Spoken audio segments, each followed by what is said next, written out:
बात पश्चिम बंगाल की, जहां मुख्यमंत्री ममता बनर्जी पार्टी के एसआईआर प्रोटेस्ट के दौरान एक अलग अंदाज में नजर आई। ममता बनर्जी एसआईआर प्रोटेस्ट के दौरान कलाकारों के साथ उनके कल्चरल परफॉर्मेंस में शामिल हुई। भी ममता कई मुद्दों पर चर्चा का केंद्र बनी रही। क्या कुछ वो तस्वीरें, वो एक बार देख लेते हैं। पश्चिम बंगाल की ये तस्वीरें किसी मनोरम कार्यक्रम की नहीं हैं, बल्कि ये तस्वीरें एक अनोखे प्रोटेस्ट की हैं। एसआईआर जैसे मुद्दे को लेकर जब पश्चिम बंगाल की मुख्यमंत्री ममता बनर्जी एसआईआर प्रोटेस्ट के दौरान कलाकारों के साथ उनके कल्चरल परफॉर्मेंस में शामिल हुई। ये पहली बार नहीं है, इससे पहले भी ममता कई मुद्दों पर चर्चा का केंद्र बनी रही हैं। हाल ही में राष्ट्रपति पर भी उनके द्वारा की गई टिप्पणी को लेकर विवाद शुरू हो गया है। बीजेपी की तरफ से इस मुद्दे पर ममता बनर्जी का विरोध भी किया जा रहा है। ममता जी के राज में बंगाल में सिर्फ एक व्यक्ति का स्वागत होता है, वो है घुसपैठिए, आ जाओ, दरवाजा खुला है, तुम्हारा स्वागत है। याद करिए, सीबीआई जो जांच करने गई थी उनके डीजीपी के यहाँ धरने में बैठ गई थी करप्शन के आरोप को लेकर। इसको कोर्ट ने सही नहीं माना था।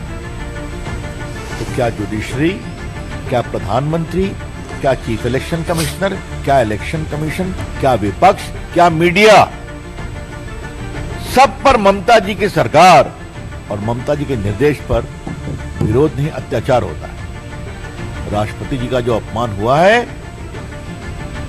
पूरी भारत सरकार और पूरी हमारी पार्टी खड़ी है। हम इस पूरे अपमान का पूरा तिरस्कार करते हैं। ममता जी, आपकी हम भर्त्सना करते हैं। आपने शर्मिंदा करने वाला आचरण किया है जो आज तक आजाद भारत में भारत के किसी भी राष्ट्रपति के साथ नहीं हुआ है। दरअसल पश्चिम बंगाल की मुख्यमंत्री ममता बनर्जी ने राष्ट्रपति द्रौपदी मुर्मू पर तीखी टिप्पणी करते हुए उन पर भाजपा के इशारे पर राजनीति करने और बंगाल को बदनाम करने का आरोप लगाया है, जिसको लेकर सिर्फ बीजेपी ही नहीं बल्कि पूरे देश ने ममता की इस टिप्पणी को लेकर विरोध शुरू कर दिया है।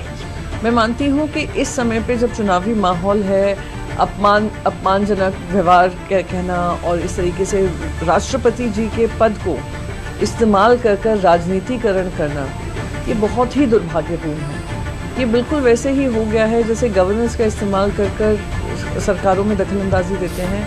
अब आपने राष्ट्रपति के पद को भी पॉलिटिकल खींचतान में ले लिया है। It's unfortunate. मुझे भी बुरा लगा सुनकर जब प्रेसिडेंट मुर्मू जी कह रही थी, पर यह भी दुख हुआ कि आज राष्ट्रपति की जो गरिमा होती है, उनकी कुर्सी की जो गरिमा होती है, उसका राजनीतिक इस्तेमाल किया जा रहा है। ममता बनर्जी के बयान पर प्रधानमंत्री और अन्य भाजपा नेताओं ने इसे शर्मनाक और अभूतपूर्व बताते हुए कहा कि ममता ने आदिवासी समुदाय के महिला राष्ट्रपति का अपमान किया है, जिसको लेकर पूरा देश ममता के खिलाफ हो गया है।